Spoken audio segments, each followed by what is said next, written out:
Haddaad sidaan oo idil ii gelaysid ama aad iiga tegaysid, maxaa qalbigayga u gelisay jacaylka beenta? Ma waxaad rabtay inaad waqti iga lumiso? Ma waxaad rabtay inaad sharafteeda ku dheesho? Ma waxaad rabtay inaad dadka iga hoos mariso? Waa qiso xanuun badan, waxayna ku dhacday mid ka mid ah saaxiibadeyda ku xiran barta YouTube-ka ee Socdaal 24. Alla xanuun badana. Marka aan ka hadlayno qisooyinka jacaylka kuwooda xanuunka badan, marxalado fara badan ayay taabanayaan. Kulley aniga oo mar walba ah tabiyaha qisooyinka jacaylka, Mahad Sheekh Abuukar Maxamed, Mahad Socdaal. Inta badan waxaa la dhahaa adiga miyay kugu dhacday? Sababtoo ah aniga inta badan waxaan ka turjumaa sida qisadaasi u dhacday. Hadal yaan ugu daalin, qisadana sidaan ayay ku bilaabanaysaa. Maryamo Maxamed Cabdulaahi waxay ka mid ahayd gabdhaha ku nool Itoobiya. Maryamo waxay ahayd gabar aad u qurux badan, dabeecadda kaftanka waa mid Allah subxaanahu wa tacaala uu gooni u siiyey. Maryamo markay Itoobiya ku nooleed, wiil walba oo dhalinyaro oo arko aad ayuu u jeclaa dhoola cadeynteeda iyo kaftankeeda. Haddii maanta Maryamo aad barato, waxaad isdhehaysaa alla Maryamo yaa ku siiyo, yaa Maryamo gacalisa kaaga dhigo, yaa Maryamo mar walba agtaada ka soo kiciyo. Inta badan qof walba oo sidaas u qurux badan ama qof walba oo sidaas u wanaagsan, waxa uu gacanta u galaa ruux aan aqoon qiimaha gabadhu ay leedahay. Maryamo waxay ahayd gabar agoon ah, nolosheeduna aad ayay u adkeed. Sidaas oo ay tahayna, Maryamo waxay dhiganaysay mid ka mid ah iskuulada ku yaalo dalka Itoobiya. Waxay Maryamo ka gooneed in ay dadaasho si horumarkeeda iyo hiigsigeeda nolosha ay ka leedahay ay gaarto. Jacayl bartiisa ayuu yaalaa, qiimihiisu ma garan kartid, qofka kugu guuleysanayana ma garan kartid. Maryamo waxay baratay mid ka mid ah wiilashii la dhiganayay iskoolka. Maryamo ayadoo iska ilaalinayso ruux degana ah inay gacanta u gasho, wiil ayaa jacayl u soo bandhigtay. Inta badan wax walba waxay ka bilaabanayeen walaaltinimada.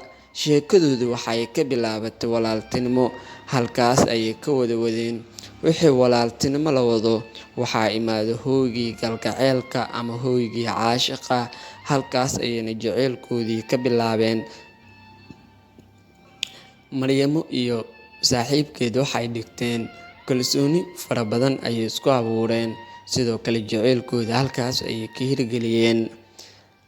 Ereyada xanuunka ugu badnaa qisada Maryamo inta iiga sheekeynaysa waxay ahayd, Maryamo mar qura ayuu dhahay wiilkii ay jecleed, ka waran Maryamo haddii aan ku soo mehersado ama guur hoose aan galno?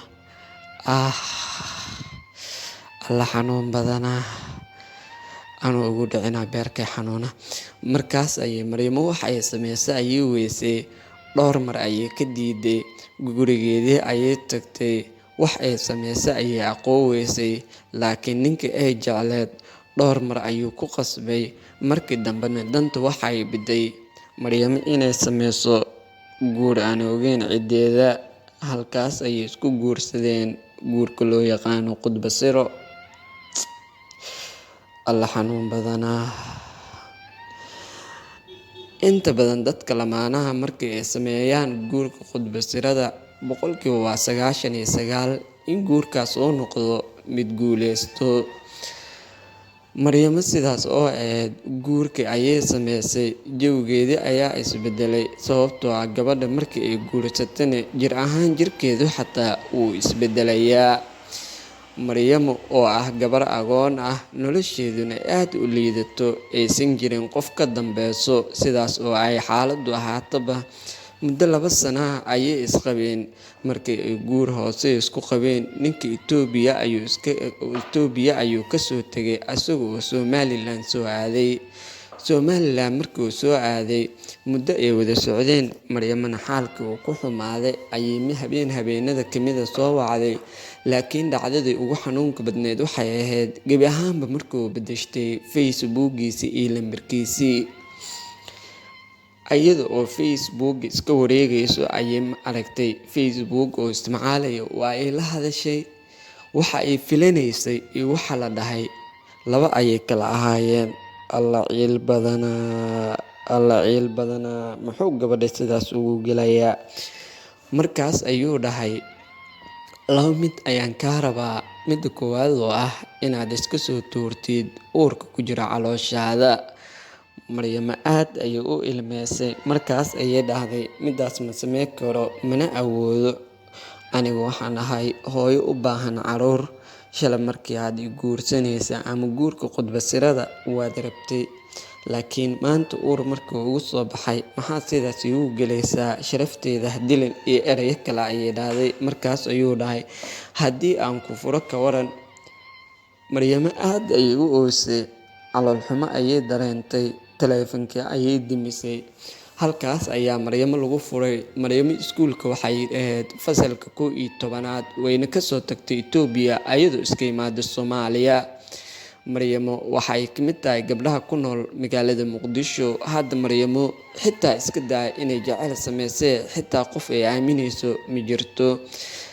Ayada oo dhahday qof walba oo dunidan ku nool waan ka niyad jabay. Maryamo waxay la soo kulantay dhibaatooyin fara badan. Halkaas ayaan kusoo afmeerayaa qaybtii koowaad, qisadii aadka u xanuunka badneed ee ku dhacday walaasheen Maryama. Haddii aad ka mid tahay saaxiibada ku xiran Socdaal 24, halkan noogu reeb qaybta hoose ee kommentiga.